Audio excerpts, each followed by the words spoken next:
Of all the fantasy matchups in boxing history, it's hard to go past Muhammad Ali versus Rocky Marciano for the heavyweight championship of the world.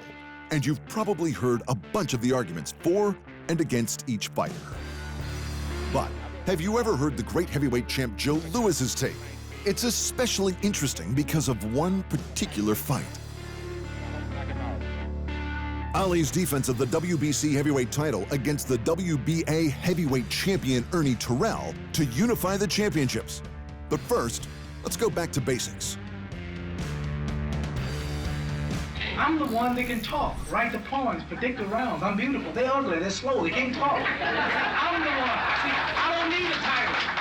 I don't think having a trophy, having a gold medal, I'm the champion. That's kid stuff now. I'm above that. Muhammad Ali is bigger than the world title. Everyone knows Muhammad Ali. He called himself the greatest. And with 3 reigns during the golden era of heavyweight boxing, he might very well be. The Louisville Lip was something special, remarkable really. He was the first of a new breed of heavyweight champion that heavyweights today, 60 years later, are still struggling to emulate. If he wasn't taller than a previous champion, he was faster, and most of the time, he was both, by a considerable amount. On top of that, he started boxing when he was just a kid. So by the time he turned pro, he had every punch in the book, and his defensive skill and counterpunching was incredible. My ability, my physique, my dancing, my footwork, my pretty white shoes, my shuffle, just everything. Muhammad Ali's magic. When the bell rings, ding, it's on, I'm boxing. Plus, Ali's most underrated skill was his ability to take a punch, about as well as any boxer in history. Just like Rocky. Powerful right hand in the annals of boxing. Other fighters may be nimbler, but the champ's footwork gets him into position for that blockbuster. He's been up against classy boxers before. All it takes is that one punch. And that's the reason Rocky is favored to emerge the winner and still champion.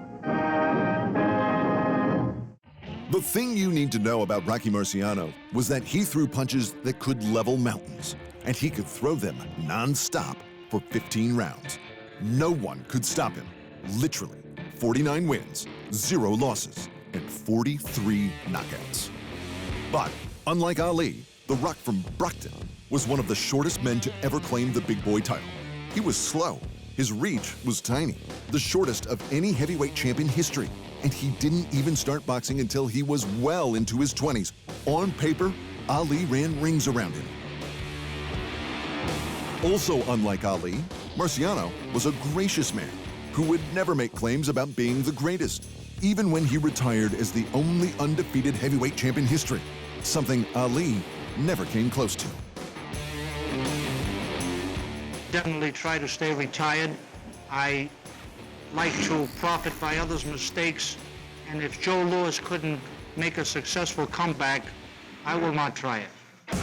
Now, Joe Louis is where this particular take gets interesting. Marciano said, if Louis couldn't do it, I couldn't do it, because Marciano thinks Louis was the best heavyweight who ever lived.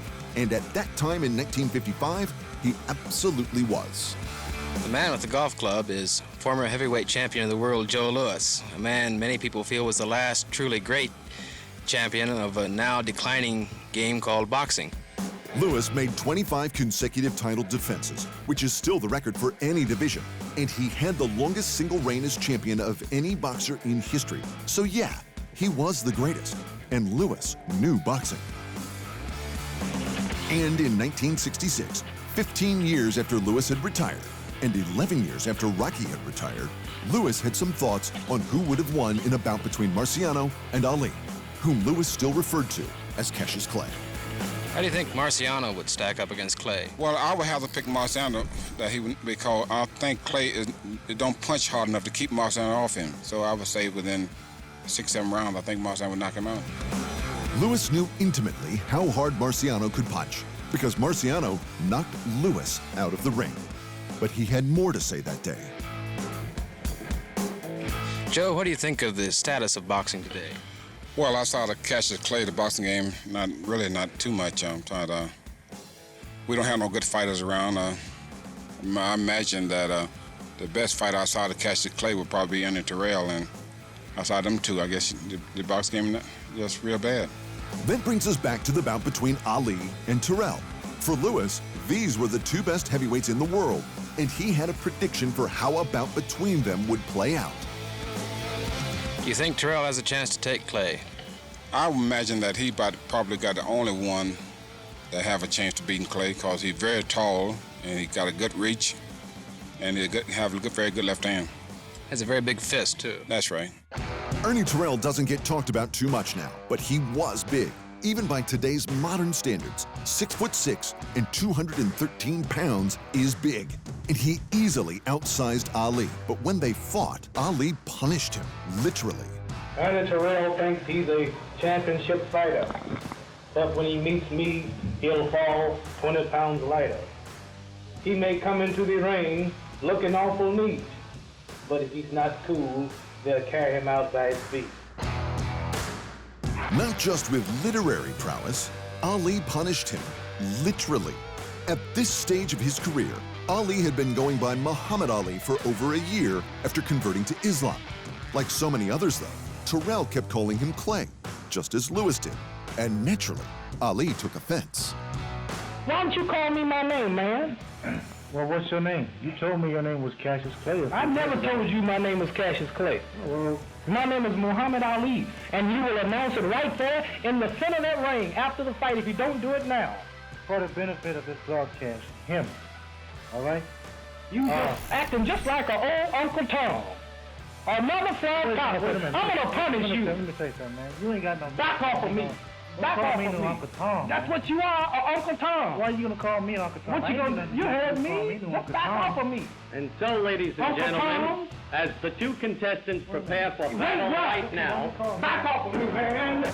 Clearly, Ali was insulted. And what happened next inside the ring when they fought has been described by many as Ali's darkest display of in-ring anger. Ali battered Terrell mercilessly, asking him, "What's my name?" belittling and humiliating him for the full 45 minutes. Now, if this is what happened to the only man Lewis thought had a chance at beating Ali, then maybe Ali was better than Lewis thought. Then maybe Ali would have beaten Marciano. Thanks for watching. And remember, if you want more fight sports in your life, just hit the subscribe button.